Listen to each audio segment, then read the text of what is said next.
Dear students, today we discuss about antibiotic. After completion of this presentation, you will able to know about history of antibiotics, definition and classification of antibiotics. So let's begin with history of antibiotics. Sir Alexander Fleming accidentally discovered the antibacterial properties of penicillin in 1929. Of course, he is the father of antibiotic. In 1938, Florey and Chen introduced penicillin into therapy.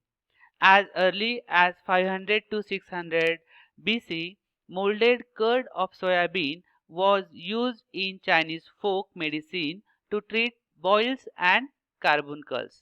These are the skin diseases in which it can be used.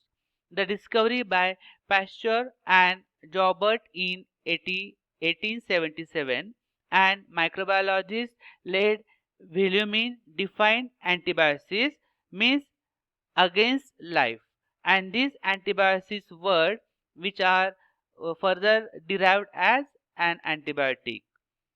So in 1982, Weizmann proposed the widely cited definition of an antibiotic as antibiotic or antibiotic substance produced by microorganisms which has the capacity of inhibiting the growth and even of destroying other microorganisms.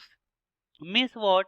The substance which we produce from one microorganism, and this substance which we use to kill or destroy the another microorganism is called antibiotic.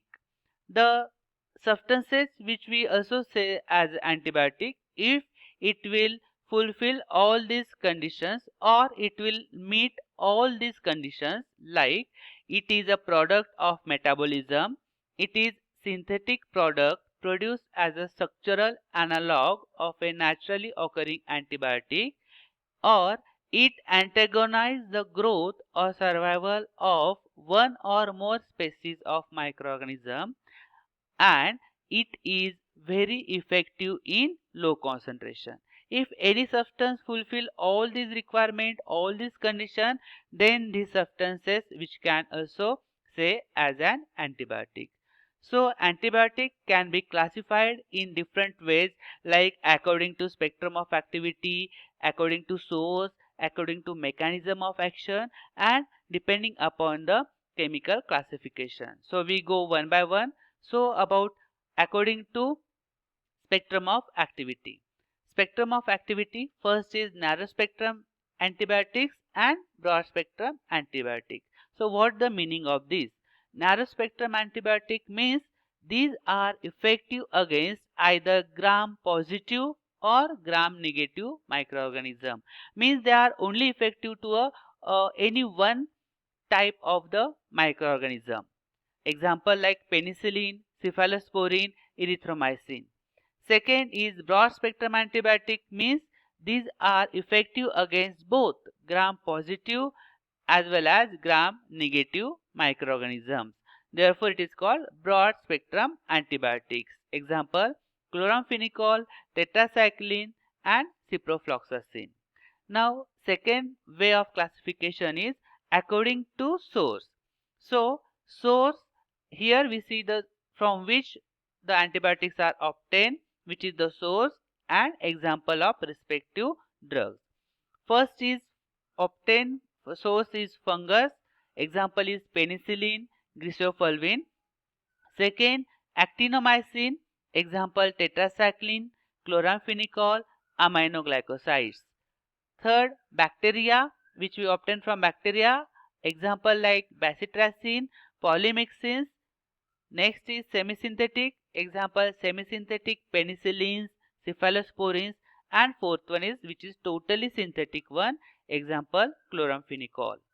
So third way of classification is according to mode of action or mechanism of action by which it can be produced its effect.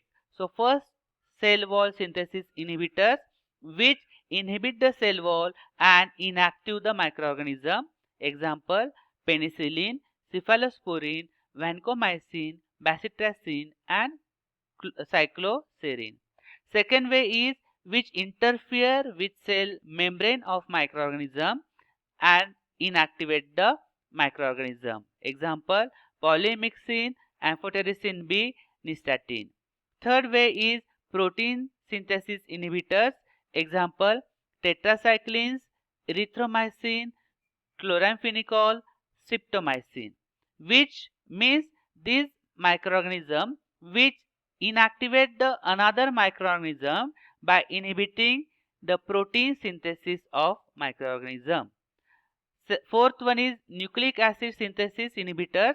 Example, grisofulvin, actinomycin, rifampicin or rifampin.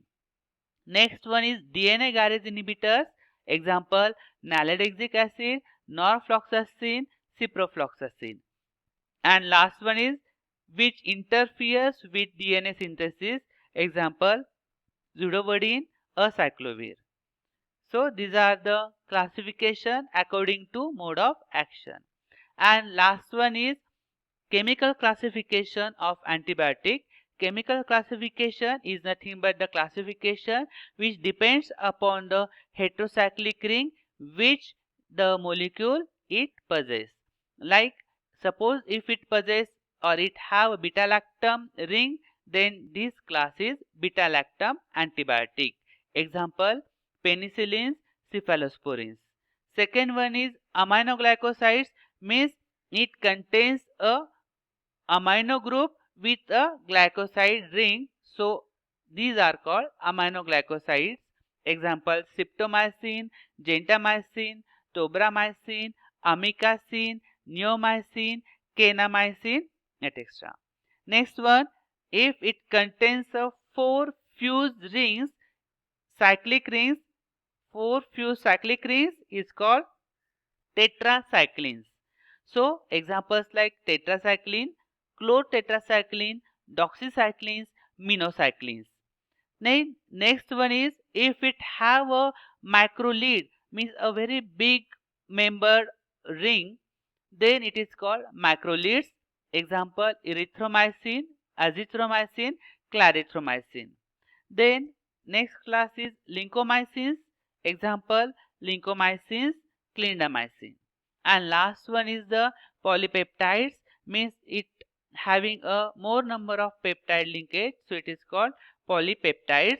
Example, vancomycin, bacitracin, polymyxin. Okay, so these are the 4 ways of antibiotic which they classified. Again I repeat, first one is the according to its source. Second one is according to its mechanism of action. Third one, depending upon its spectrum of activity. And fourth one, depending upon its chemical nature. So these are the 4 way of classification of antibiotic. And last one is in which we doesn't classify these are called, or this class is unclassified antibiotic. So which are doesn't classified anywhere. So these are the example is chloramphenicol. Okay, so this is the unclassified antibiotic is chloramphenicol. Okay, so here we discuss about all some historical background of antibiotic as well as its definition and different classification of antibiotic. Thank you. Keep learning.